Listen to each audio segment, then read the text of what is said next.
स्वागत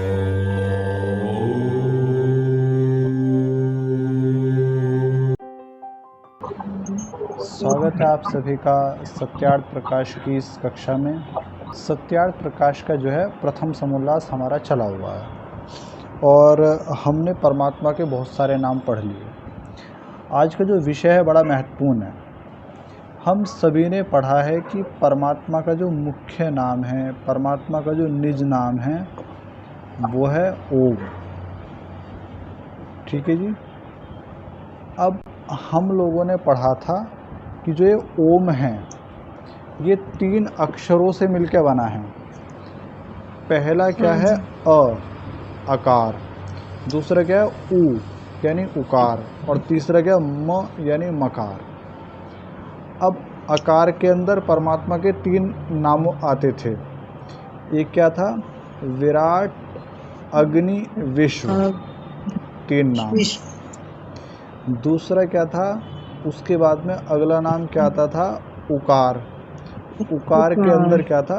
हिरण्यगर्भ, वायु और तेजस। अच्छा, फिर आता था मकार। मकार के अंदर भी क्या थे? 3 नाम थे, ईश्वर, आदित्य और प्राज्ञ। तो इस तरह 3 नाम आते थे। तो आज का जो हमारा विषय है वो ये है कि जो आकार के अंदर ये 3 नाम आ रहे हैं, उकार के अंदर और मकार के अंदर, इन नामों की व्याख्या, कि इन नामों का अर्थ क्या है। यानी आज हम पढ़ेंगे ओम को, कि ओम आखिर क्या है, ओम के अंदर क्या है, नाम जो है उनके क्या क्या अर्थ हैं। ठीक है जी। और आपको सच में बहुत अच्छा लगेगा, बस मेरा साथ देते रहना। तो मैं सत्यार्थ प्रकाश निकाल लीजिएगा। जिनको नहीं पता मैं कहाँ पढ़ा रहा हूँ वो खाली सुनेंगे। लिखते हैं कि अथ ओंकारार्थः, यानी अब ओंकार का अर्थ करते हैं। ठीक है।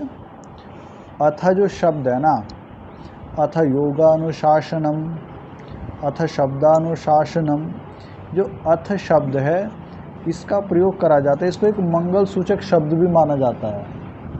जैसे हम लोग कहते हैं ओम, अथ शब्द है ना, अथ जो है इसको मंगल सूचक शब्द माना जाता है। और दूसरा क्या है? अथ शब्द जो है कहीं पे इसका अर्थ लिया जाता है किसी चीज़ को प्रारंभ करने में। जैसे जब आप योग दर्शन पढ़ोगे तो वहाँ पहला सूत्र क्या है? अथ योगानुशासनम, कि अब योग शास्त्र का प्रारंभ करते हैं।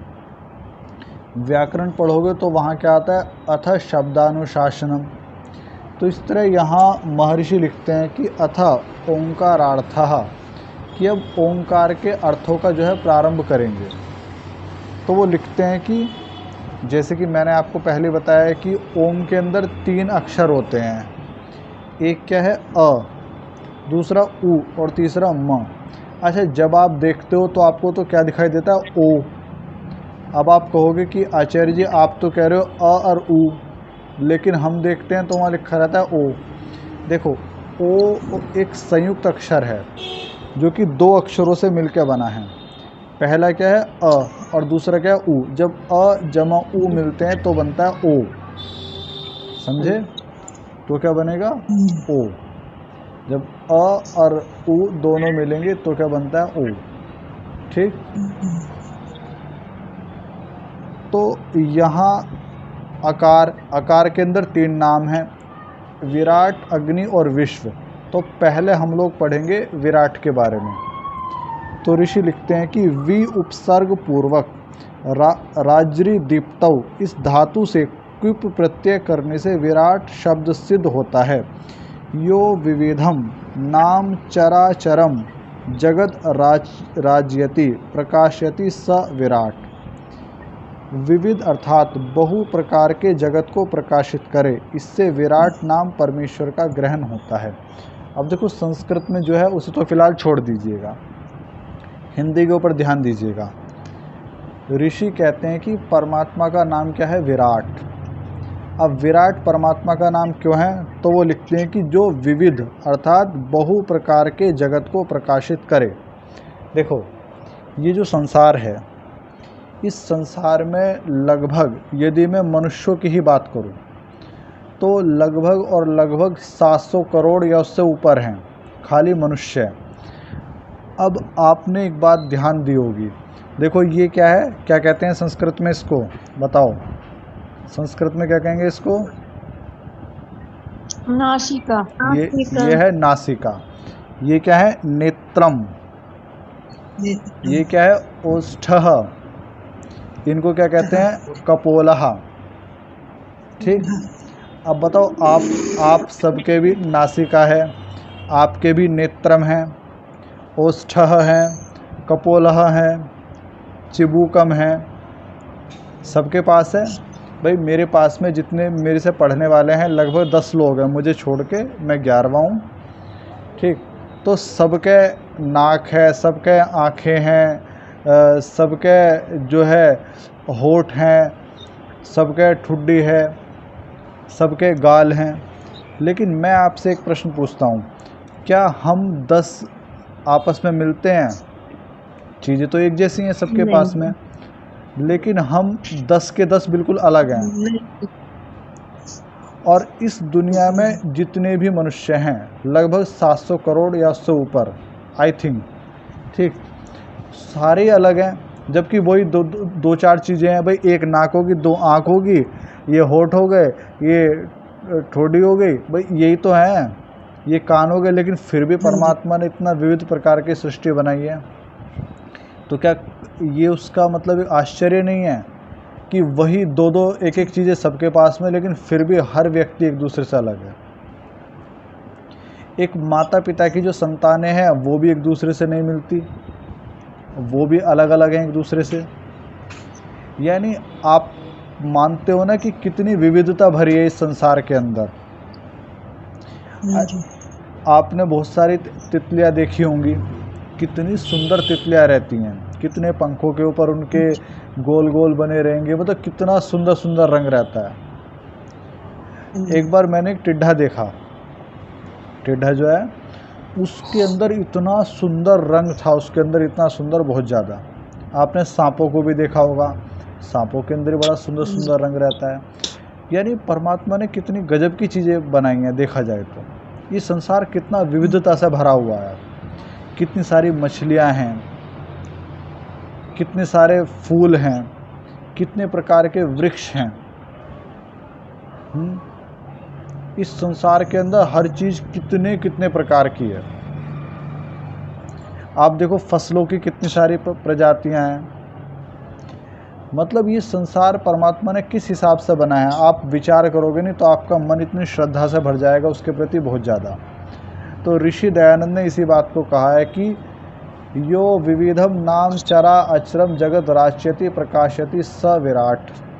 यानी जिसने इस विविधता भरे संसार को रचा है, प्रकाशित करा है, प्रकाशित करना अर्थात बनाया है, ऐसे उस परमात्मा को हम क्या कहते हैं? विराट। बताओ बच्चों, समझ में आई बात मेरी कि परमात्मा को विराट क्यों कहा गया है? आप बैठ के विचार करोगे ना तो आपका मन ऐसे झूम जाएगा। मैं तो कहता हूँ ये जो प्रकृति है ना, इस प्रकृति के अंदर तुम परमात्मा के दर्शन कर सकते हो, इस प्रकृति को देख के। क्योंकि जिसने इतना सुंदर संसार बनाया वो कारीगर भी कितना गजब का रहा होगा, या गजब का है जिसने बनाया है। तो इस प्रकृति को देखो, बहुत ध्यान से देखो, और इस प्रकृति को देख के इसके अंदर परमात्मा को देखने का प्रयास करो। और फिर जो है ना, आपको मतलब इतनी खुशी होगी, आप कहीं ना कहीं परमात्मा से एक जुड़ाव महसूस करोगे। तो हमने पहले क्या पढ़ा? विराट। और मुझे लगा आपको समझ में आ गया। अब मैं कल पूछूंगा भी आपसे, ठीक है? तो विराट के बाद अगला शब्द क्या है? अग्नि। क्योंकि विराट, अग्नि, विश्व, ये तीनों आकार से ग्रहण करे हैं ना। तो अग्नि के अंदर ऋषि लिखते हैं कि अंचु गति पूजन यो हो, अग अणि इण गत्यर्थक धातु से इणस अग्नि शब्द सिद्ध होता है। अब देखो, मुझसे शायद नरेंद्र जी पता नहीं कौन कह रहा था, देखो गति के 3 अर्थ हैं, लिखते नहीं? गतेश त्रयो अर्थाः ज्ञानम गमनम प्राप्तिश्चैति।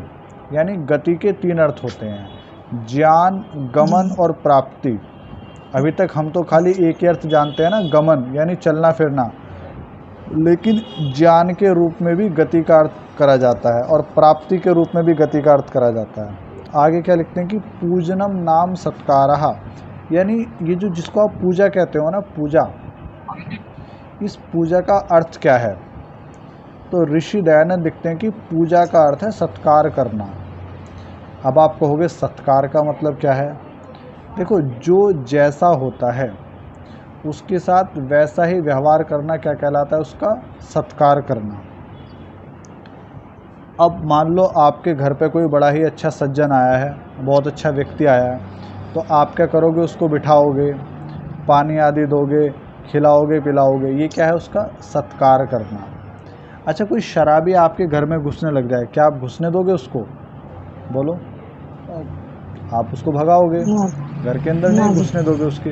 तो ये क्या है? ये उसका सत्कार है, यानी जो जैसा है उसके साथ वैसा व्यवहार करना ही क्या है? उसका आदर करना है, उसका सत्कार करना है। ठीक। अब जो वस्तु जड़ है, मान लो कोई पत्थर है, मान लो नदियों का जल है। अब देखो, सारी नदियाँ जो है उफान पे हैं।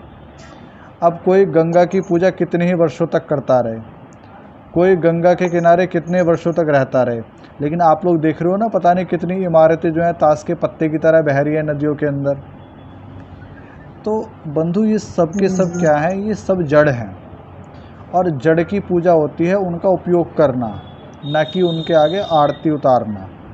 अब खूब गंगा आरती उतार लो, लेकिन गंगा के अंदर जब बाढ़ आ रही है तो किसी को बख्श रही है वो? आसपास वालों को बताओ। यमुना के अंदर बाढ़ आ रही है, किसी को छोड़ रही है वो? लेकिन जो मूढ़ लोग हैं वो समझते नहीं हैं इन सब चीज़ों को। तो नदियों का सत्कार करना क्या है? नदियों के जल का उपयोग करना, नदियों को साफ शुद्ध रखना, ठीक है, और जो है उनको किसी भी प्रकार से गंदा ना करना, यही क्या है? उनका सत्कार। तो पूजा का अर्थ क्या होता है? पूजनम नाम सत्कारः, कि सत्कार करना ही क्या है? पूजा है। तो पूजा का अर्थ समझ में आ गया। फिर लिखने की यो अंचति अच्छेति गत्यत अंगत्यति सो अयम अग्नि, जो ज्ञान स्वरूप सर्वज्ञ, जानने, प्राप्त होने और पूजा करने योग्य है, इससे उस परमेश्वर का नाम क्या है? अग्नि है। अब मैं आपको समझाता हूँ। देखो, पहले क्या लिखा है? अग्नि का पहला अर्थ क्या है? जो ज्ञान स्वरूप है, यानी परमात्मा का स्वरूप क्या है? स्वरूप का अर्थ यानी परमात्मा किस प्रकार का है? तो ऋषि लिखते हैं कि परमात्मा है ज्ञानी, इसलिए परमात्मा का स्वरूप क्या है? ज्ञान स्वरूप। परमात्मा के अंदर किसी भी प्रकार की कोई गलत चीज़ नहीं है, कोई गलत ज्ञान नहीं है, किसी भी प्रकार की कोई त्रुटि नहीं है। परमात्मा का हर कार्य जो है ना, बड़े विचार पूर्वक है। जैसे कि अभी मैंने लियो टोल्स्टॉय की कहानी सुनाई थी आपको परसों तरसों, तब बेशक वो जो दूत था वो परमात्मा का जो है कि उस देवदूत ने जो है परमात्मा के ऊपर अविश्वास करा और उसने वो कार्य नहीं करा, लेकिन बाद में जब उसने देखा कि हाँ, परमात्मा ने जो निर्णय लिया था वो कितना सही था, तो वो तो एक कहानी थी। लेकिन परमात्मा सब कुछ जानने वाला है, परमात्मा बहुत कुछ जो है मतलब हमसे बहुत आगे है। हमें तो करना क्या है? केवल उसके ऊपर विश्वास करना है और फिर देखो वो सारे कार्य ठीक करता चलेगा। तो इसलिए परमात्मा को कहा है ज्ञान स्वरूप, यानी परमात्मा का हर कार्य ज्ञान पूर्वक है, उसके हर कार्य में कुछ न कुछ अच्छाई है।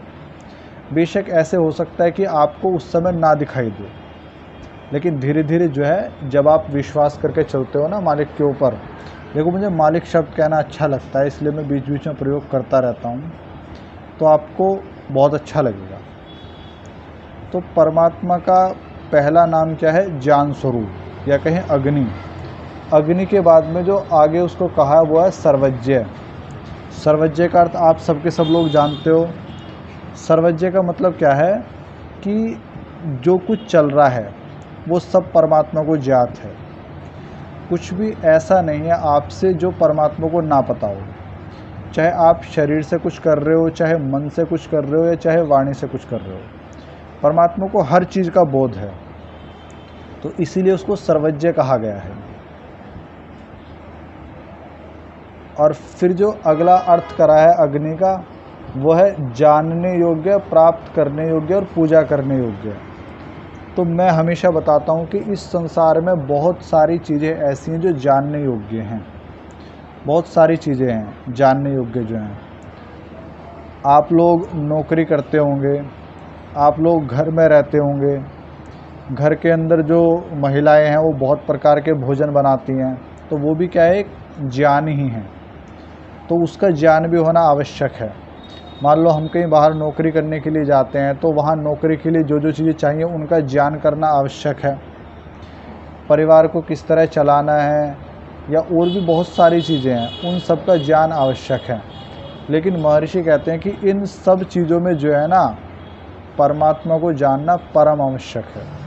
ये सारी चीज़ें जानने योग्य हैं और इनके जाने बिना कार्य भी नहीं चलेगा, क्योंकि ऋषि ने विद्या का अर्थ क्या बताया है, पृथ्वी से लेके परमात्मा पर्यंत का ज्ञान।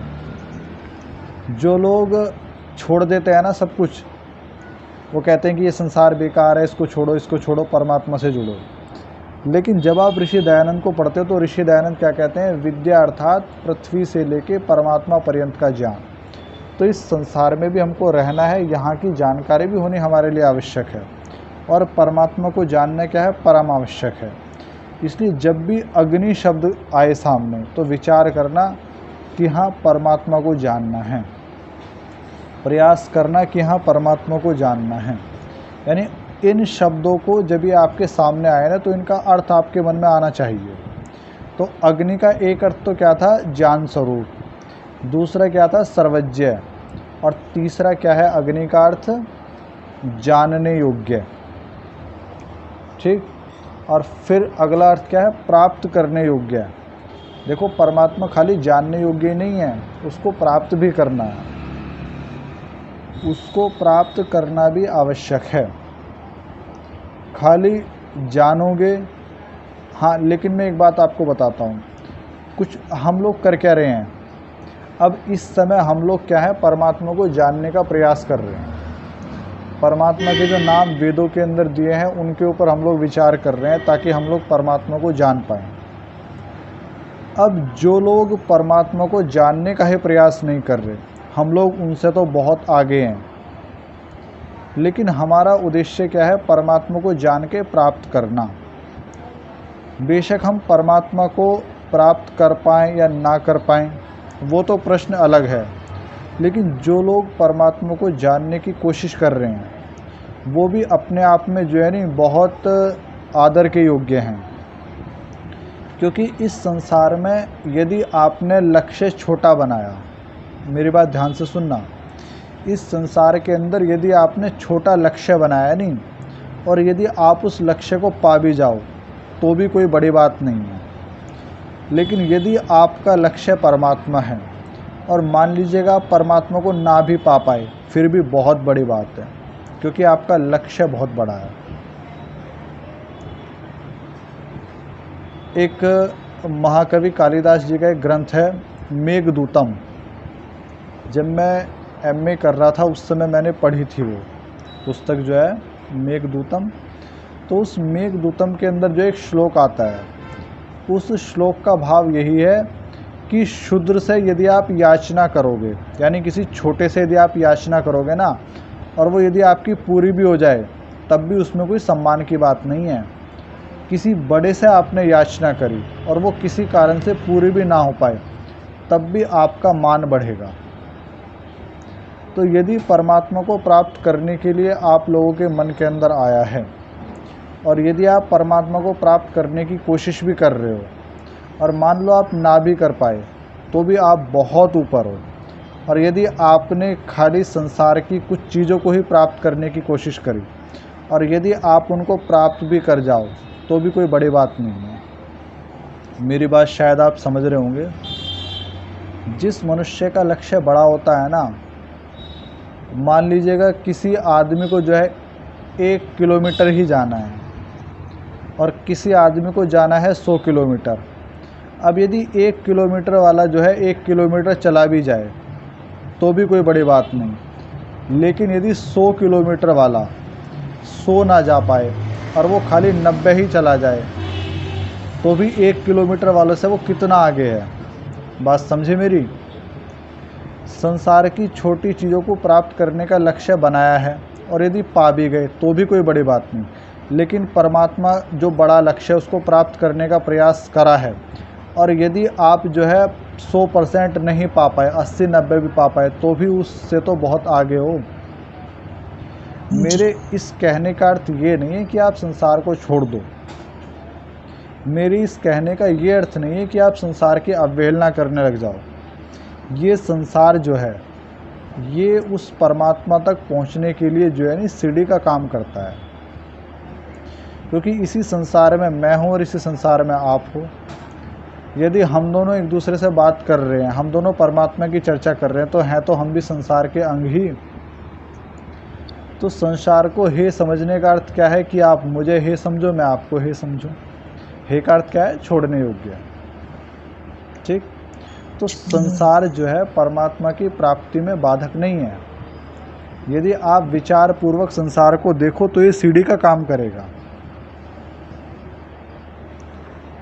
तो परमात्मा जानने योग्य है, और जो आपके जानने योग्य की सूची है ना, उसमें सबसे ऊपर रख दो परमात्मा को, और फिर जानेंगे तो फिर प्राप्त करने का प्रयास भी करेंगे। तो पहले जानना है और फिर जो है उसके बाद में प्राप्त करने की कोशिश करनी है। और फिर लिखते हैं पूजा करने योग्य, यानी परमात्मा सत्कार करने योग्य है। अब परमात्मा का सत्कार किस प्रकार करोगे? देखो, जो माता पिता होते हैं उनका सत्कार तो कैसे करोगे? भोजन आदि देके कर दोगे, ठीक है। नदियों का सत्कार क्या है भाई? उनके जल आदि का उपयोग कर लोगे। अब परमात्मा का सत्कार किस प्रकार करोगे? तो भाई परमात्मा के सत्कार करने का अर्थ यही है, परमात्मा की आज्ञा का पालन करना। क्योंकि परमात्मा को आपके किसी पदार्थ की तो आवश्यकता है नहीं, ना ही आप परमात्मा के लिए कुछ कर सकते हो। तो जो परमात्मा ने हमारे लिए चीज़ें करी हैं उनको हम लोग अच्छे से करते चलो। जो परमात्मा ने हमारे लिए जो कहा है शास्त्रों के अंदर, उसका हम लोग पालन करते चलो। परमात्मा का जो उपदेश है, सबके प्रति परोपकार का उपदेश, सबके प्रति प्रेम करने का उपदेश, ठीक, सबके प्रति एक जिम्मेवारी का उपदेश, चाहे वो प्रकृति है, क्योंकि मनुष्य सबसे अधिक बुद्धिमान प्राणी है तो उसके कर्तव्य भी अधिक हैं। तो परमात्मा ने हमारे लिए जो जो विधान कराया ना, हम उसको करते चलें। यही क्या है? परमात्मा का सत्कार। यही क्या है? परमात्मा का आदर। ठीक। अब मैं आपसे कोई बात कहूँ और वो बात आप कर दो, तो वही क्या है? मेरा आदर है, मेरा सत्कार है। और मैं आपसे कोई बात कहूँ या आप मुझसे कोई सही बात कहें और मैं आपकी बात ना करूँ, तो वही क्या है? निरादर हो गया। वही क्या है? सत्कार ना करना हो गया। बात समझे? तो सत्कार का अर्थ क्या है? परमात्मा की आज्ञा के अनुकूल चलना। तो मैंने अग्नि के ऊपर आपसे चर्चा करी। अग्नि का मतलब क्या होता है? जो ज्ञान स्वरूप है। अग्नि का अर्थ क्या है? जो सर्वज्ञ है। अग्नि का अर्थ क्या है? जानने योग्य, प्राप्त करने योग्य। और अगला अर्थ क्या है? पूजा करने योग्य। ये सारे के सारे क्या हैं? ये सारे अग्नि के ही अर्थ हैं। बात समझे? इतनी बात समझ में आ गई मेरी? तो मैंने विराट का अर्थ आपको बताया है। ये संसार की विविधता देखना। कल जब सुबह उठोगे नहीं तो विचार करना कि संसार कितना विविधता से भरा हुआ है, कितना सुंदर संसार है। और इस संसार को देख के जो है नहीं परमात्मा का स्मरण करना। ये संसार बाधा नहीं बनेगा आपके रास्ते में, ये संसार जो है कहीं ना कहीं आपको परमात्मा से जोड़ेगा। और दूसरा क्या है? अग्नि का अर्थ बताया।